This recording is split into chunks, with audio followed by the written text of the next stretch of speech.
All right. Welcome to Study Group. Welcome, Chuck. Thank you, Derek. Welcome, Kitty. Welcome, everyone at home. Today, we're going to be talking about Enoch. It's, I wouldn't say a controversial topic, but there's a lot of information out there on the individual. And we're basically just going to look at it from a perspective of how the Urantia Book explains it and how the Apocrypha literature out there explains it. And we're just going to take a look into the big question is, which Enoch is the one that fused Right.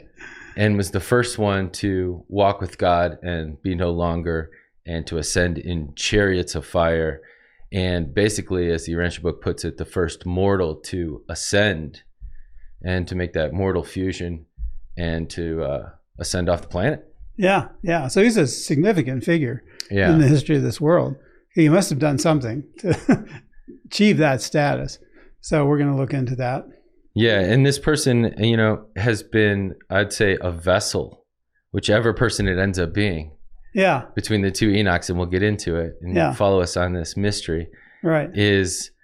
Since there's so much mystery around him, that he's been this portal and vessel for people to kind of build upon in an apocryphal manner. Yeah. Build upon revelation through this person of Enoch. And the reason for that is the existence of the Book of Enoch. So we have this apocryphal Book of Enoch that sometimes has been included in the Bible. Sometimes yes, sometimes no. There's been debate about it. So this is an ancient text that we have in some surviving form, and we'll look into that as well. So that's what makes this story interesting too.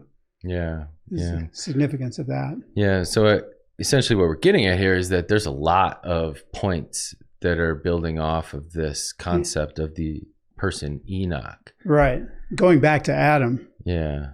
We'll go all the way through it, but just keep that in mind that there's a lot of things that are going on, and we'll try to break it down for you the best that we can. And we don't have the authority over anything, but we've put in some effort. Right. We've looked into the evidence and what's out there, and we'll share what we found. And it's not conclusive. We're not trying to make an absolute statement one way or the other, but it is interesting to look at what is known about Enoch, and we'll share that. And you can draw your own conclusions. So maybe some of the stories of Enoch first. Yeah. So here's a list of the topics we're going to cover today. So I'm calling this the stories of Enoch because there's more than one story, and there's more than one Enoch. So that's part of what makes this complicated. But the first Enoch that we learn about, at least from the Urantia Book, is the son of Cain in the land of Nod. So we'll look at who he is and what he did. And there's some really interesting information about that in the book of Jasher, which is one of these apocryphal books. So we'll take a minute and look at the book of Jasher and what that's about, in case anyone's interested in following up on that. And then we'll look at the other Enoch, who is said to be the seventh from Adam, so a whole different lineage, who remained in the second garden. And we know from the Urantia Book that this Enoch came from a line of spiritual teachers. So we'll take a closer look at that. And then we'll look at just what we know about the fusion of Enoch, regardless of which one it was, because we really don't know for sure which one it was. But we'll look at that, what it means to fuse. And then the book also mentions that the same Enoch, we're assuming, we're not quite sure which one and it is, but that he sits on the Council of 24. So that's a high honor for a graduate, so to speak, from this planet to be seated on the Council of 24. So we'll look at that and what that means. And then finally, the book of Enoch was a very important text for Jesus during his youth when he was trying to decide how to go forward with his teaching project, and we'll learn about that. So that's the book of Enoch as it existed then, and then we'll look at some quotes from the book of Enoch that we have today and see how they sort of match up and why that's so interesting. As well as the book of Jasher and the book of Genesis and the Urantia Book. Yeah, so we also quote from Genesis a fair amount here, and Hebrews, I think, in a couple of spots. All right, well, let's just get situated as to where we're talking about. So just picking up from our last podcast where we were talking about Cain and how he went into the land of Nod to find himself a wife. So here I'm just going to pull up the map and get things kind of oriented. So in the center, you see we have the second Eden, or the second garden.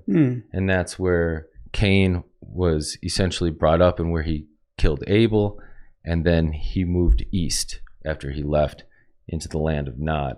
So this is where we're talking about, is here in the land of Nod, east of the garden, or east of Eden, you might hear it referenced to as well. So Chuck has a rendering of, a cool city too as well, of maybe just to get an idea of what it might look like in that time, maybe. Yeah. And then this is where then we see that Cain found himself a wife, and the Urantia Book talks about how this is Ramona, and Ramona being his distant cousin, and we'll get into that too as well. Okay. All right, so let's get into the first slide, shall we? All right. And so Cain departed for the land of Nod, east of the second Eden.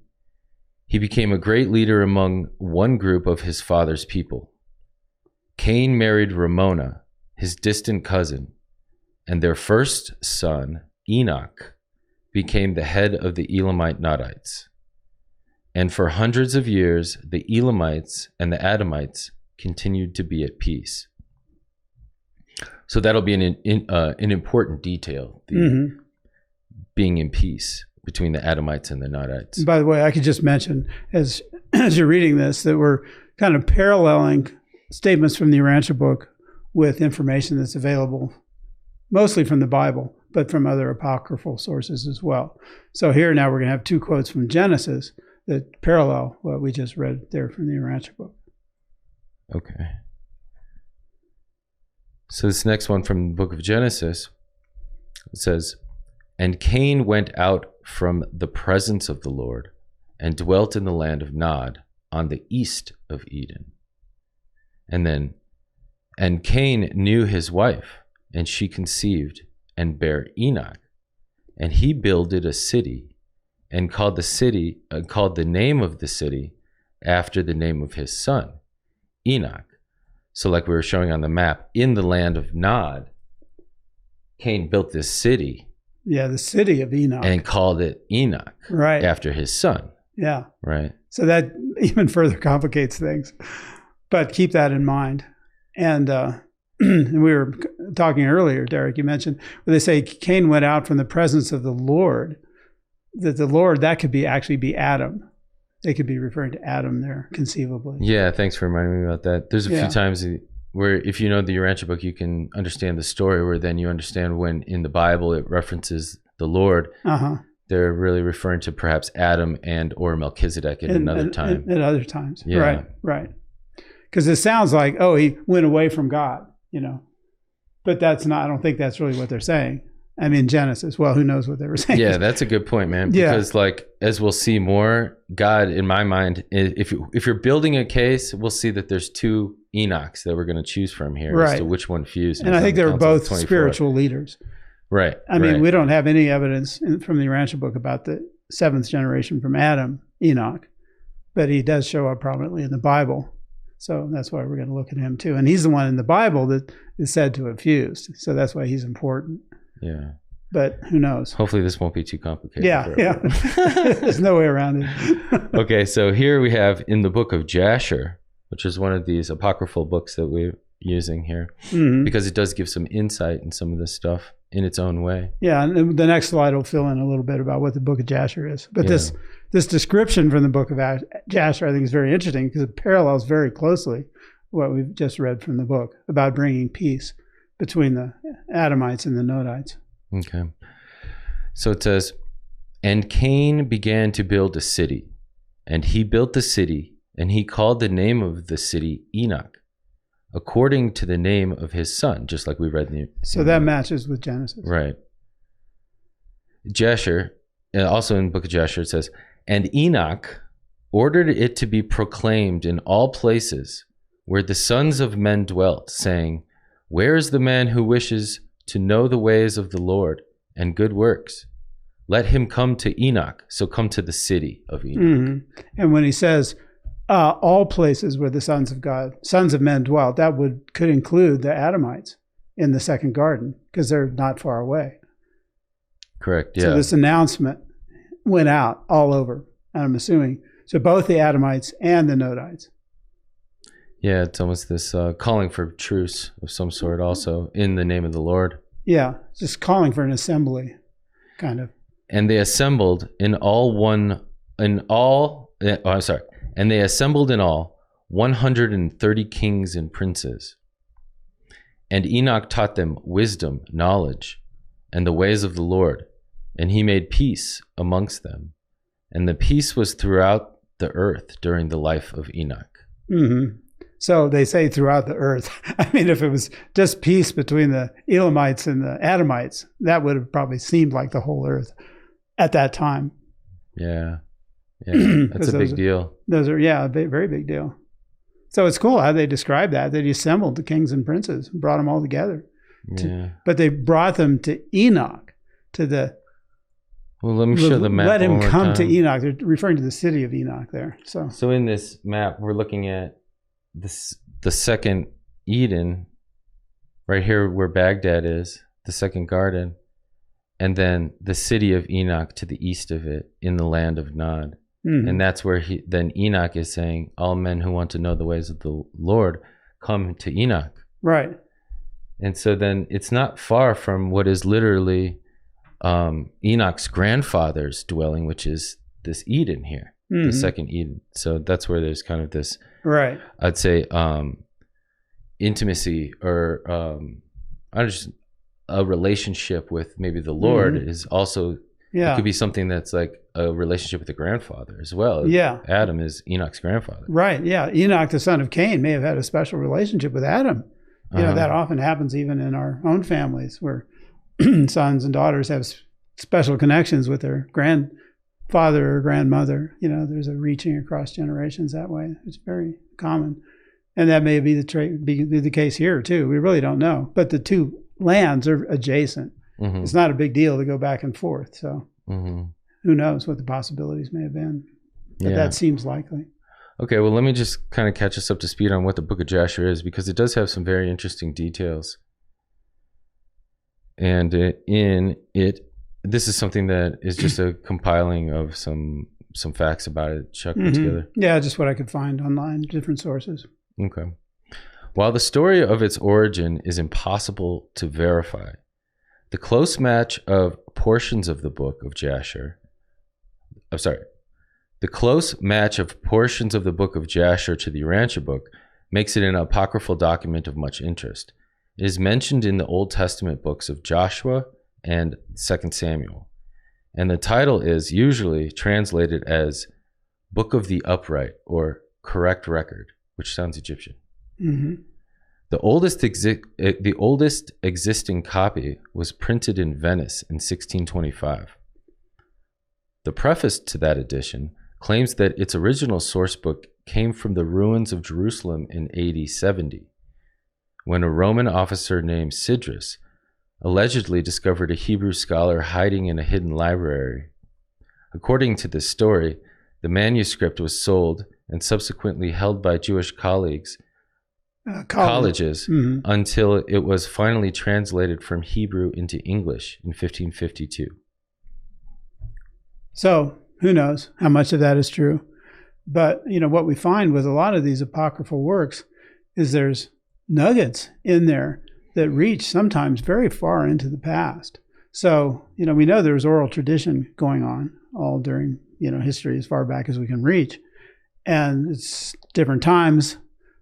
Portions of that got written down in different cultures that had writing. And some of it has survived into the present, you know, like even in the Bible, obviously. But there are many other written works that have nuggets that seem to be of authentic source, even though it's impossible to prove the lineage of the writing or the ideas. You could just tell from the content that there was something going on there that has authenticity. Yeah, and that's what I'm thankful of the Urantia Book for, because it does show about where things did get tampered with as far as historical records. Mm-hmm. You know, when the Old Testament was written in Babylon, there was a lot of ancient history there that was kind of suppressed, mm-hmm. that then has kept people really confused for a long time. Right. So the Urantia Book is very helpful in sorting out these things and trying to get a sense of what's true and what may not be true and how it fits together, and where sometimes things overlap or they get cross-wired and confused. But there's the essence of a through line of truth in there that can be sorted out with the help of the Urantia Book. Yeah, so one of those details is coming up here on the next slide, and that's the concept of the two lines of Adam, essentially how it's shown in the Bible. You have, or the two Enochs that show up represent more of a two lines of Adam. The concept in the Bible is that the one who fused and walked with God and was no longer is the one who comes from the lineage of Seth and was the seventh from Adam.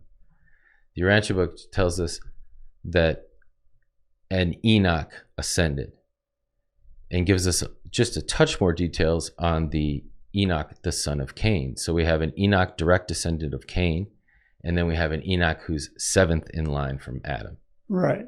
And what makes this kind of complicated is that we know from the Urantia Book that Cain, the father of Cain, was not Adam. It was a Nodite. And that's not disclosed in the Bible because they probably didn't want to, because that's sort of like, maybe from their point of view, that was like adultery or something. So they try to hide that fact in a way. Yeah. So that's what kind of why there might be some, there's a lot of underlying stories, especially when it comes to like maybe sacrificial rituals and things like that. Yeah, we'll get into that. Yeah. But nonetheless, let me start reading some of this stuff. Sure. From the Urantia Book, where it reveals the lines of Adam and the lineage of Adam, which the Bible gets. It does too, yeah. For some part of it, does a good job. Right, and this is the lineage directly from Adam and Eve, as opposed to Cain, who is not of Adam. Right. Cain being of Caino and Eve. Right, exactly. So the religious rulers or priesthood originated with Seth, the eldest surviving son of Adam and Eve, born in the second garden. So the eldest because Abel was no longer around. He would have been the eldest. He would have been, yeah. Seth became absorbed in the work of improving the spiritual status of his father's people, becoming the head of the new priesthood of the second garden. His son, Enos, founded the new order of worship, and his grandson, Cain, instituted the foreign missionary service to the surrounding tribes near and far. So if I could just interrupt for a second. So you may remember from last time that the problem with Cain and Abel was that the priesthood at that time had been just handed over to the Nodites because Adam was too busy. So that's what created the dispute between Cain and Abel, because they were, the animal sacrifices versus the fruits of the field and all of that. So it reverted to a more primitive form of worship and religious practice under the leadership of the Nodites. So what they're saying here, when Seth was born, he grabbed the reins. He grabbed the reins of the spiritual practices and then brought about this change. And then his son uplifted the form of worship. Right. And then his son's son started bringing this stuff out as a missionary. Exactly. So then these two quotes from Genesis support that story. Right. And it'll show that, okay, so Genesis, let me just read this and then we'll talk about that part. So in Genesis it says, "And Adam knew his wife again, and she bare a son, and called his name Seth." So that lines up with what the Urantia Book was saying.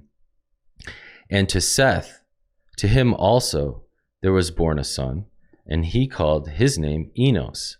Then began men to call upon the name of the Lord." So like in paralleling what the Urantia Book said, as far as Enos kind of founding the new order of worship, right, and then Cain taking it to the next taking level. It out beyond the garden. Right. Okay, so the next one here. So then in the book of Genesis, it says, just to continue the lineage here, it says, "And Jared begat Enoch." So we've skipped a few generations here, just for simplicity. Well, to make this clear, this is the line of Adam. Right, coming from Adam. So there's going to be 7 from Adam. Right. That shows up in the Bible. Mm-hmm. And in the Urantia Book, it stops at Cain. Right, exactly. And that's why there's some discrepancy here, because you have the Urantia Book that clearly describes Enoch as the son of Cain, and then gives the lineage of Adam and stops at Kenan. Yeah. And in the Bible, we see that lineage of Adam continue on from Kenan all the way to Jared, to a Seth, to a Noah. I mean Jared to an Enoch, to a Noah. And in that means that there's character attributes of someone that gets thrown around from both of them, on both of them, is what it seems like. So it's like a really garbled interpretation of history of an individual that only continues to become skewed with details that are accurate, and then are they placed on another individual, another Enoch that maybe they shouldn't be attributed to. Right. Yeah, like in Genesis, there is the bit about Enoch, the son of Cain, over in the land of Nod, but they don't want to dwell on that because, Cain is not seen in a favorable light. So the emphasis then goes back to the lineage of Adam in the second garden, through this long line we're the seventh generation. Then Enoch, the other Enoch, then is the seventh generation of that. And then the editors of the Bible seem to prefer dwelling on him. They wanted to give him the credit for fusion because they just thought, well, there's this other Enoch over there, but he's a little sketchy. So we'll tell you about him, but we're not going to dwell on him. Right. But other apocryphal books do dwell on him. So that's what makes this all so interesting, because we know there's a lot of editing going on in all this stuff. Yeah. And then, knowing the Urantia Book, this is where you can see the clear details of what gets edited. And we'll get into those more, I guess. But so then in Jude, it says, and Enoch, the seventh from Adam, so like the one we were just talking about from the line of Adam, prophesied of these, saying, behold, the Lord cometh. So becoming more of a priest. You're right. That's the point of that. Yeah. It's pointing out that this Enoch and Seth and Enos and Kenan, we know, were all involved with religious work. So coming down to Enoch, this is suggesting that he also was prophesying about God and saying, behold, the Lord cometh. Right. Which makes it more confusing to try to figure out which one is which. But right. So then in Genesis, it says, and Enoch walked with God, and he was not, for God took him. And that's like kind of the famous quote. Right. But then you could ask, well, who is God in that quote? Right. Is that Adam, maybe? Or is that God, or both? Yeah, that's kind of my theory, is that if it is the son of Cain and he was visiting his grandfather and he literally was bringing about peace between the Adamites, his grandfather being an Adamite and him being part Nodite, then he was bringing peace between the Adamites and Nodites and walking with what was considered God on earth at that time, Adam. Right. That maybe it gets recorded as such, Yeah, who knows? Or the stories get combined and blended. But anyway, when they say he was not, for God took him, that's a clear reference to being translated or fusion. Yeah. That's the chariots of fire thing that we'll get into.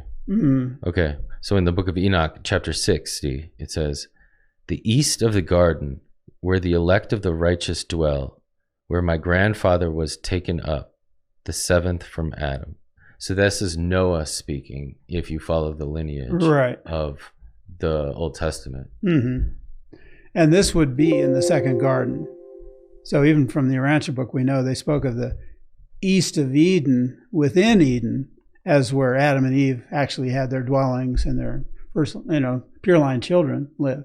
So they would be the elect and the righteous within the second garden. So this reference from Book of Enoch, chapter 60, is suggesting that this Enoch, the seventh generation from Adam, was in the second garden. So that part about the east of Eden can be confusing because it has two different meanings. There is the eastern district, actually within the first garden. It gets then mixed in with the second garden. But then there's the land that's east of Eden, which is the land of Nod, which is a whole different thing. So yeah, here's the map again, guys. Yeah. So here's Eden, the way that they would see it here, where Baghdad is essentially. And then the land of Nod is literally east of it. Right. But in Eden, there's eastern sections. There was an eastern district within the garden. And that's essentially what Chuck is pointing out here. Right, right. Okay. So now this is from the Urantia Book. And this is kind of describing in Enoch in a way that perhaps I thought was talking about the son of Cain. Right. But that's up for you to decide. Yeah, there's evidence on both sides. Yeah. Enoch, the first of the mortals of Urantia to fuse with the thought adjuster during the mortal life in the flesh. Now that sounds very much like he walked with God and then was no more. Right. In the book of Hebrews, it says, by faith, Enoch was translated that he should not see death, and was not found because God had translated him. For before his translation, he had this testimony that he pleased God.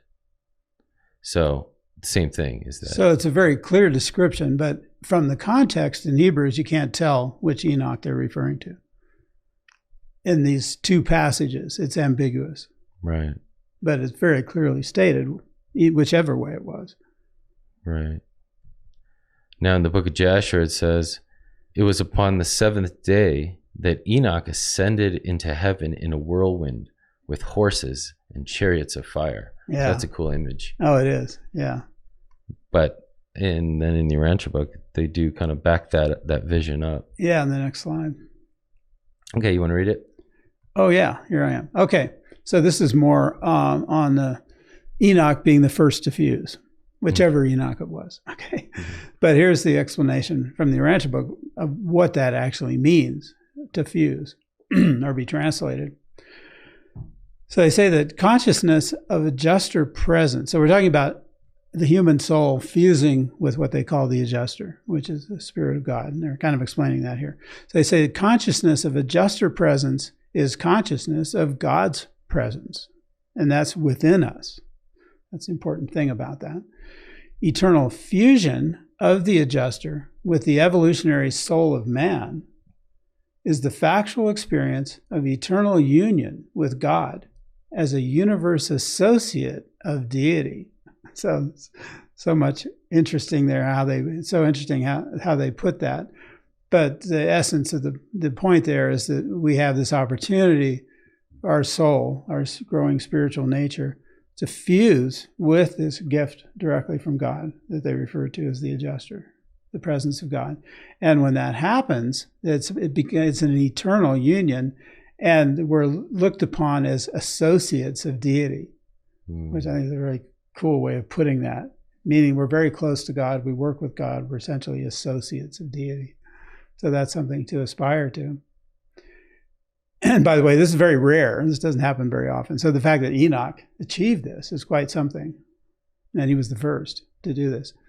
Then they explain such consummated liaisons of soul and adjuster go on independently to the mansion worlds. So in most cases, as we've covered in previous shows, when we die, we awaken on the mansion worlds, but our soul is taken by the angels to the mansion worlds. So there's a period of waiting there. And then we're kind of put back together and we continue on in our spiritual progress and maybe fuse later. That's more typical. But they're saying here that when this happens, we go directly to the mansion worlds. So for that to be possible, they explain, this fusion during physical life instantly consumes the material body. The human beings who might witness such a spectacle would only observe the translating mortal disappear in chariots of fire. Yeah. So it's like blasting off, into the atmosphere with the physical body being consumed in order to release the soul, which is now fused with the adjuster. And the adjuster has transport capacity of its own. So this new fused entity, which is us and our adjuster, it goes directly to the mansion worlds via the adjuster, who can do such things. But in order to do that, the physical body has to be stripped away. Has to be. Blown up like a bottle rocket. Exactly. Yeah. Yeah, it's like a meteor taking off instead of coming down. But I think this is a good time to just kind of mention that, Enoch's fusion was the result of a life of loyalty to whatever his curriculum with the deity was, with God was. And that it wasn't just like one day it was not so good, the next day he was like the hero of all worlds and fused. It's not like a magic spell that was done or anything like that. It's a long process. That's why there's not many people who can do it. Right. Elijah is another one they mentioned. Mm-hmm. But yeah, these were people who had made great achievements in their alignment with the will of God, that their human will was essentially becoming the instrument of God in their human life. And to such an extent that this union, this liaison they talk about of man with God was completed, or consummated is another word for it. Yeah. So it's quite extraordinary. So yeah, not a minor thing. Right. And then as we see, this Enoch was then given certain responsibilities from living such a life of social leadership and spiritual example. So going ahead to the next slide then, here we have this Enoch. They're explaining here, there's this sort of governing council for this planet that they call the Council of 24. So here they explain, since the times of Michael's bestowal on your world, the general management of Urantia has been entrusted to a special group on Jerusem, who is the system capital, the capital of our local system of inhabited worlds. Special group on Jerusem of 24 one-time Urantians. By nature, they were all real leaders when they functioned on Urantia. So that's a good clue, kind of about sorting out the two Enochs. Who would we maybe think of as a real leader, right? I don't know. Maybe they both were, but we know the Enoch from Cain certainly was. Yeah. Anyway, then they say this Urantia Advisory Council is made up of the following members, and one of them is Enoch. I didn't include the whole list, but one of them is Enoch. But they don't specify which one. But they don't specify, right? All we know is it was Enoch. And then they further explain that the members of this commission of former Urantians, meaning people from this world, beings from this world, I think there's some midwayers included, but they're from this planet. The members of this commission of former Urantians also act as advisory supervisors of the 36 other rebellion isolated worlds of the system. These 24 counselors make frequent trips as individuals to each of the quarantine planets, especially to Urantia. So, by implication, they're saying that Enoch makes frequent visits back here to his home planet to see what's going on and help out and check things out. Yeah, and that's where there leaves room for people maybe who have read the Urantia book, and then all of a sudden Enoch visit them. Yeah, right. It can fuel the imagination in some ways that may not be altogether helpful, but even so, it's interesting. And it's interesting here that they pointed out that there are 6 other planets in our system that also went into rebellion. So we're not the only one.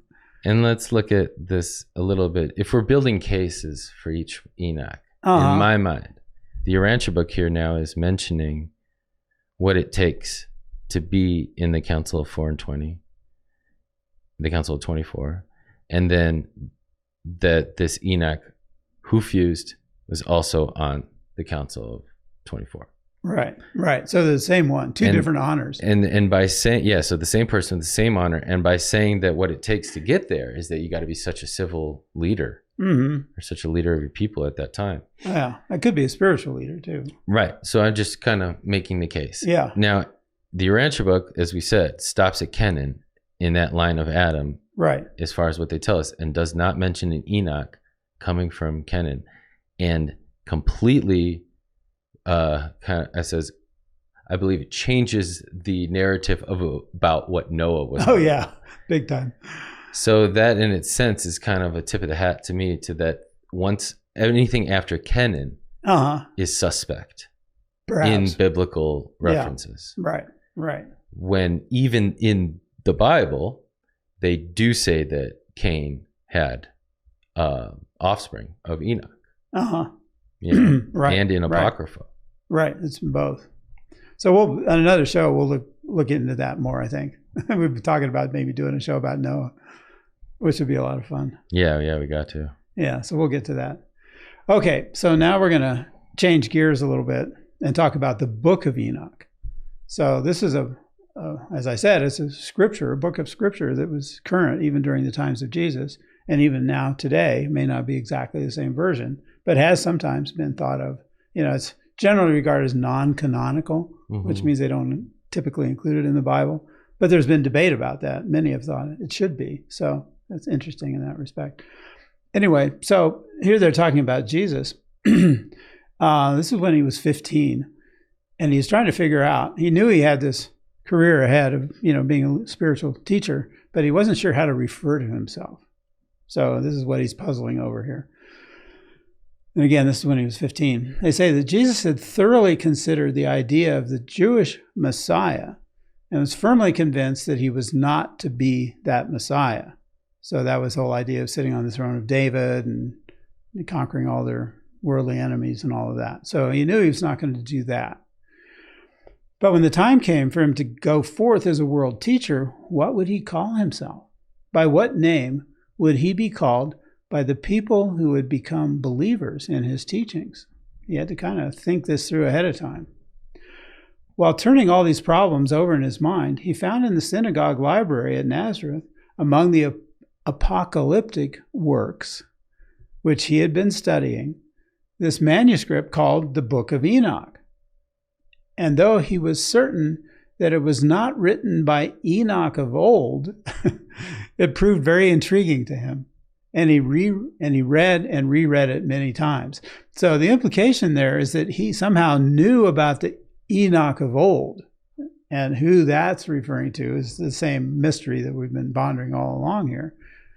Who Jesus was thinking of when he said that. So we just have to kind of leave that as it is. But it's interesting that Jesus was aware that there was this Enoch of old who may have written parts of this book. But yeah. So I'll go on with the story here. Okay. So then they say that the writer of this so-called Book of Enoch went on to tell about the Son of Man, describing the work he would do on earth and explaining that this Son of Man, before coming down on this earth to bring salvation to mankind, had walked through the courts of heavenly glory with his Father, the Father of all, and that he had turned his back upon all this grandeur and glory to come down on earth to proclaim salvation to needy mortals. So this story was in the version of the Book of Enoch that Jesus had access to at that time. And the reference to it as an apocalyptic work, I think is the meaning of that is it's about sort of like end times. It's like when things are finally going to get straightened out, right? This is how it's going to happen, more or less. So there's a difference between apocalyptic and apocryphal. So those two terms can sometimes get mixed up. Anyway, so then they go on to say that Jesus responded in his heart. Wow, he felt something in his heart when he read that and recognized in his mind, starting to think logically about this, that all of these messianic predictions of the Hebrews, of all the messianic predictions of the Hebrew scriptures and of all the theories about the Jewish deliverer, none was so near the truth as this story tucked away in this only partially accredited Book of Enoch. And he then and there decided to adopt as his inaugural title, the Son of Man. So it's just so fascinating how whoever the author of this Book of Enoch was, he had some kind of I don't know if you call it a vision or an intuitive sense or some kind of idea about what was going to happen in the future. And Jesus stumbled upon it, and it just fit, struck him in his heart and fit perfectly this idea. It gave him the guidance he needed in terms of how to go forward. So in going on to the next slide, there's just a couple of interesting quotes from the version of the Book of Enoch that we have today. And like all these apocryphal works, who knows how accurate they are, how much they've been edited. But the book of Enoch, there's 3 books, but the first book of Enoch is from Qumran scrolls, largely from Qumran scrolls. So that gives it a level of credibility that it doesn't apply as fully to the other parts of Enoch, which come from other later sources. But in any case, I love these descriptions here. We're talking about the Son of Man. In this book of Enoch, it says, "This is the Son of Man, who hath righteousness, and who revealeth all the treasures of that which is hidden." So that's like revealing the true nature of the Father and everything that Jesus did. "He shall be a staff to the righteous." People who are trying to do the right thing, he'll uphold them. "He shall be a staff to which Jesus does. He shall be a staff to the righteous, whereon to stay themselves and not fall." How it is with Jesus. We can turn to him and get strength when things get difficult. "And he shall be the light of the Gentiles." And that's interesting because Jesus' message was for not just the Hebrews, but also to the Gentiles, the Greeks and others. Yeah. And then they say, "in the hope," and then more from that same, "and the hope of all, and the hope of those who are troubled of heart." So it should be the light of the Gentiles and the hope of those who are troubled of heart. "All who dwell on earth shall fall down and worship before him." We haven't quite got there yet, but the idea there that's a indication that he is of God. Essentially, is what that's saying. So that fits. So he's a man among men, but he's also of God. So we even, have a little flavor of that in the book of Enoch as it exists today. Well, I like to see the human side of Jesus having to choose a title. It's almost like, I don't know, like people, just from my own experience, maybe like DJs or performers, something like that. They have to pick their name. Yeah. Like, how do I want to be seen? Even Batman had to come up with a signal, how do I want to carry myself and present myself, introduce myself for people to know me and leave a lasting influence. So the interesting thing about Jesus' choice of referring to himself as the Son of Man, if he had called himself the Son of God, he would have probably been offed right away, right? And because that's what they eventually, put him to death for, was claiming to be God and all this other. So he started out by saying, "Oh, look, I'm the Son of Man." And with a capital M, that there's implications there that you're beyond ordinary, but it's not clearly stated. And he left it to his apostles to figure out for themselves that he was, in fact, the Son of God. So he never referred to himself as the Son of God until after the Peter's confession. There's a whole story about that where Jesus says, "Who do you say that I am?" Peter said, "You're the Son of God, Son of the living God." So that's when the transition happened, where it was recognized that he really was the Son of God as well as the Son of Man. Right. And that's relevant to this next slide, where they make this interesting point in the book that speaks to what Jesus was doing and why it was so hard for people to understand what he was doing and who he was beyond that. And most importantly, maybe, they say that there was one feature of the bestowal of Michael which was utterly foreign to the Jewish conception of the Messiah. And that was the union of the two natures, the human and the divine. And this was the great stumbling block of Jesus' early disciples. They grasped the human concept of the Messiah as the son of David, as presented by the earlier prophets, and even as the Son of God, as depicted by the author of the book of Enoch. So there must be references to that also in the book of Enoch.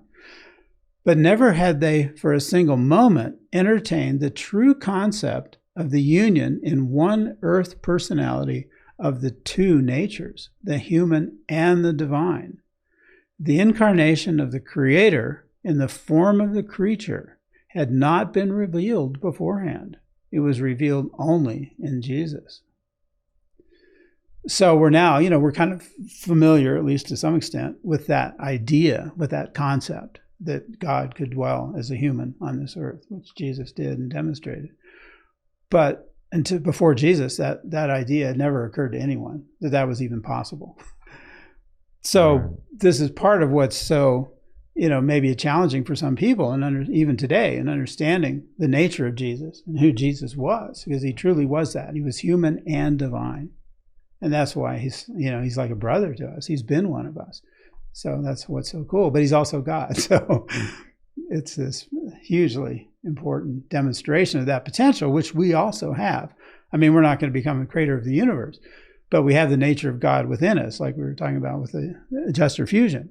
So we also have the potential of becoming God-like, even as we originate from our human nature. Yeah. Probably could have included the quote. I forgot to, but of when Jesus being baptized, that he's pretty much like Enoch at that point in ascending. He could have, but he chose to stay. Yeah, exactly. Yeah. So this last slide is just a little treat, something I ran across in the book of Enoch, as it exists in the present day. But it kind of speaks to the lineage of these thoughts and these ideas. I like how this is described. So this is supposedly God speaking to Enoch in one of the passages in the book of Enoch. And this is God talking. He says, "Behold, I have thought up an ingenious poem to recite." Okay, he's telling Enoch, "Here, teach you this poem, you can recite it," right? God wants feedback. Right. He says, "From invisible and visible substances, I created man. From invisible and visible substances, I created man." And that's so true. We have our physical body, which is visible, but we also have our mind spirits and mind connections and spirit endowments that are not visible. So we're made up of both. It's very clearly stated. And from both his natures come both death and life. So we have life in our physical body, which eventually dies, but our life continues on in our soul if we create one, so that both natures then are involved in our life and our death. And it's so important to remember that and realize that. And then he says, "In my image," so creating man in the image of God, "he knows the word like no other creature," meaning that we can understand the word of God, that we can write and make texts and read them later. We have this understanding of language that animals don't have. And he's attributing to the fact that he created, men and women in his own image, in the image of God. So in my image, he knows the word like no other creature. And then this is really sweet. Then he says, "But even at his greatest, he is small. And again, at his smallest, he is great." Mm-hmm. So, that's almost like pointing to the Urantia Book concept of the supreme or something. We start out seeming very insignificant on this, and compared to the huge scope of the universe. But yet at the same time, even in our smallness, we have a potential for greatness and unique significance at each one of us, unique contribution that each one of us will make. So, yeah. I appreciate you finding that nugget and sharing. Yeah. There's this example that I see that's led by leaders on this planet, and they continue to lead. They have extra responsibilities now beyond this. Yeah. So that's why you see such glory given to prophets like Elijah or Enoch, and the Son of Man, and Jesus and whatnot. That's an example for us to go towards, that we can do that too. We can aspire. Yeah. We can be inspired and aspire to that kind of greatness or goodness. And it's also interesting that it was the Amenemop who took on the title of Son of Man as well. True enough. Yeah. That's another one. Yeah. Cool, man. Well, I appreciate you doing all this work. And all right. You guys being patient. This one took a little bit of a while to kind of sift through, because as we'll get into it, perhaps we'll do Noah next, so that you can really see how messy it looks when you go under the hood of the Old Testament. Yeah, right. Man, so we'll try to do the best for you. But I think, from my perspective, what I've learned from this is that there's information that was recorded, and whoever's political agenda was being played out, there's still content, these nuggets of what Enoch lived. And what he did, and people have somehow kept it around. Yeah, and there may have been greatness with both Enochs, assuming they both existed. Yeah, if they both existed. Yeah, there might have been greatness with both. Who knows? I'm still leaning towards there's just one Enoch, and he's the son of Cain. Right. And that's why the Urantia Book mentions that. Right. The Urantia Book doesn't mention the seventh from Adam. Yeah. Cain, so. And then it also mentions how, because the Hebrew scribes couldn't trace their lineage all the way to Adam, that they just made up Noah Right, and wiped everybody. and made up this flood, and then they were all related to him and Abraham. All right, right. So we'll get into that. Yeah. That'll be cool. That'll be a good follow-on from this. So we started with Cain. Cain's moving around, and now his son's moving around, and now maybe we'll get to Noah here. All right. Well, thanks, Chuck. I appreciate it. Sure Man. enough. Good work. My pleasure. Thanks, everyone at home. Leave a comment, and we'll thanks see you for again joining soon. us. All right.